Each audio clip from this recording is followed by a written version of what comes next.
Classificação indicativa. Livre para todos os públicos.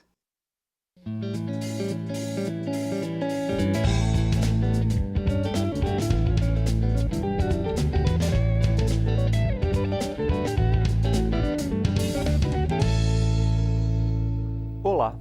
A 56ª Legislatura do Brasil já está em funcionamento. E um dos parlamentares que chegam pela primeira vez à Câmara é o deputado Carlos Jordi, do PSL do Rio de Janeiro. Ele é servidor público de carreira e, antes de se eleger deputado, foi vereador em Niterói. E é para falar sobre as propostas, projetos e perspectivas para o mandato que a gente conversa agora. Olá, deputado, bem-vindo à Palavra Aberta. Obrigado, Juliano. Obrigado todo o público em casa aí, que eu sei que assiste a TV Câmara. E esse ano vai ser uma audiência muito maior, né, por conta de toda essa expectativa dos novos parlamentares. Claro. Deputado, o senhor está na leva dos novatos, mas o senhor já tem alguma experiência, como eu acabei de falar, né? O que o senhor traz dessa experiência aí de 2 anos lá em Niterói? Na verdade, foram 2 anos, assim, eu acredito que é muito pouco tempo, mas foi muito intenso.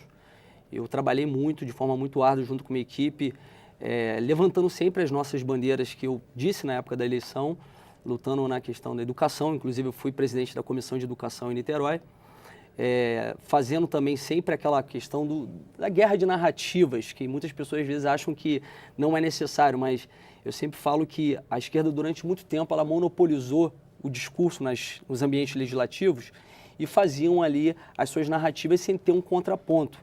Então, por exemplo, na Câmara de Niterói, que é um ambiente que nós sabemos que o parlamentar não tem a competência para lidar com questões, por exemplo, de segurança pública e aborto, diversas vezes eu tinha esse tipo de embate na Câmara de Niterói com as pessoas, os parlamentares de esquerda. E, obviamente, que tivemos uma atuação de muita fiscalização do Executivo, uma atuação propositiva e, graças a Deus, a população gostou bastante e nos colocaram como uma opção para vir para o Parlamento Federal e aqui estamos. Então, deputado, educação é uma área que o senhor tem mais experiência e é uma das suas prioridades aqui? Com certeza. Na verdade, sempre disse que o grande problema hoje da educação não é nem a falta de investimento, é a forma que está sendo investido. Os investimentos aumentaram ao longo dos últimos anos. Sim, aumentaram e eu acredito que deve-se ter realmente um grande investimento na educação, mas muito mais na educação de base, não na educação superior.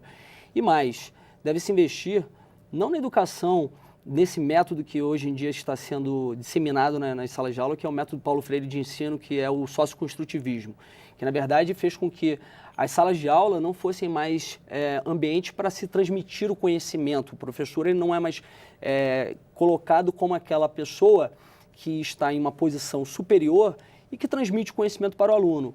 Hoje, as salas de aula se tornaram verdadeiros laboratórios ideológicos. Os professores eles estão muito mais preocupados em fazer a consciência social, fazer com que o aluno ele esteja preocupado com questões como gênero, como diversidade sexual, como racismo e todas as outras que eu acredito que são coisas importantes, mas que não são para um ambiente educacional, que é para o aluno aprender português, matemática, geografia e todas as disciplinas que desde a educação clássica eram ensinadas na sala de aula. Então, nosso maior propósito hoje é combater essa doutrinação ideológica e fazer com que nós tenhamos uma educação de qualidade. Hoje o Brasil está, se não me engano, em 65º no PISA, que é uma... O Brasil não consegue elevar sua nota no PISA, né? Exatamente. Hoje os alunos eles não sabem fazer uma regra de 3, não sabem interpretar um texto, estamos fazendo verdadeiros analfabetos funcionais, mas que sabem tudo sobre cultura de estupro,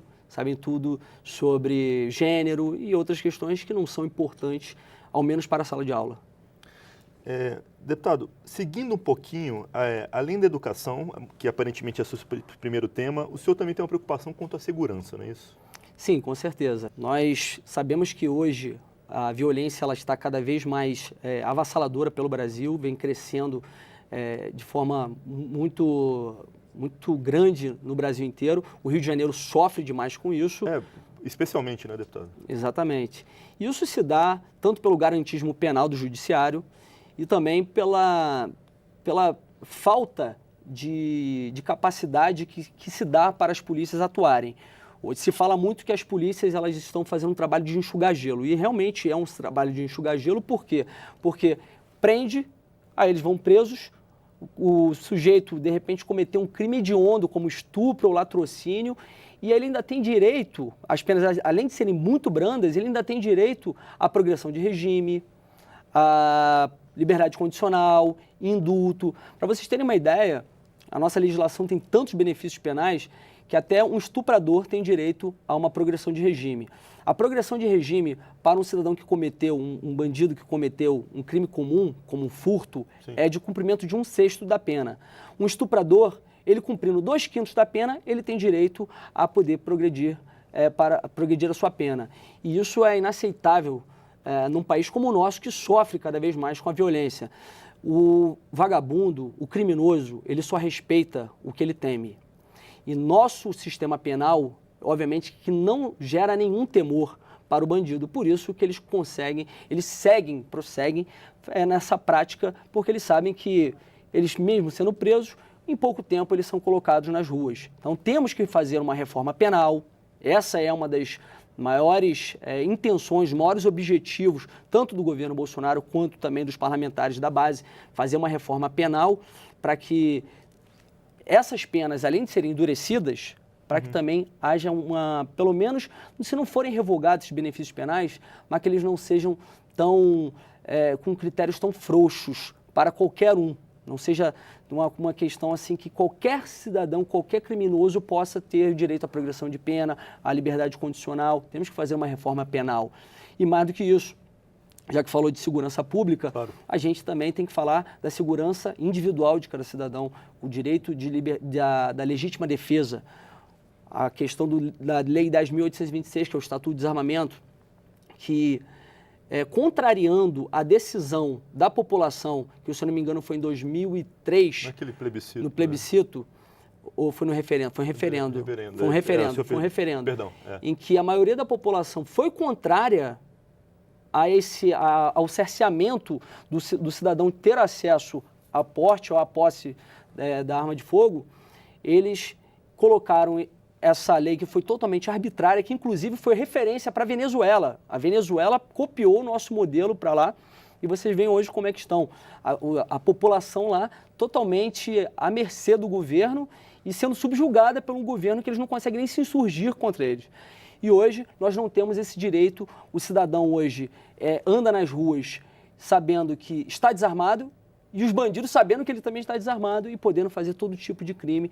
Hoje perdemos o efeito surpresa. O bandido hoje está fortemente armado e nós desarmados. Então também é uma das nossas intenções fazer a revogação desse estatuto. Deputado, o nosso tempo já está quase acabando, mas além da questão da educação e da segurança, o senhor também tem uma preocupação econômica, não é isso? Qual a posição quanto à reforma da Previdência do senhor e do partido vai ser, obviamente, favorável, né? Com certeza. Eu acredito que sem a reforma da Previdência, o Brasil não vai conseguir progredir, não vai voltar a crescer. Nosso endividamento público hoje é muito alto.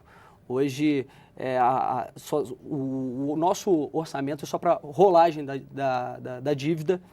Nós temos que realmente fazer essa reforma, porque senão quem vai pagar essa conta serão as próximas gerações.